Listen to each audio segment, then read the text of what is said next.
কাল ছিল সানডে আর মাঘী পূর্ণিমা, তো আমরা চলে গিয়েছিলাম সত্যনারায়ণ পুজো বাড়িতে।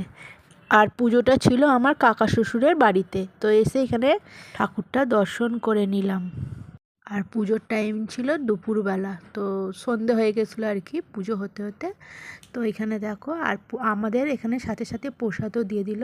অনেক প্রসাদ দিয়েছে, বাবরে কী করে খাবো। তো ঠিক আছে, এখানে দেখো দাসবাবু ঘোরাফেরা করছে, মেয়ে ওকে দিয়ে দিয়েছে, ঠাকুমা এখানে বিছানায় বসে, আর কাকাদের জানলা দিয়ে দেখো গাড়িগুলো কত ছোট ছোট লাগছে, তাই না? তো বেশ ভালো লাগছিল রাস্তার ওপরেই, আর খুব সুন্দর। আর এখানে দেখো কত গাছ বসানো, খুব ভালো। বেশ গাছগুলো খুব যত্ন করে বসিয়েছে। আর এখানে এটা হলো খালি ধূপ।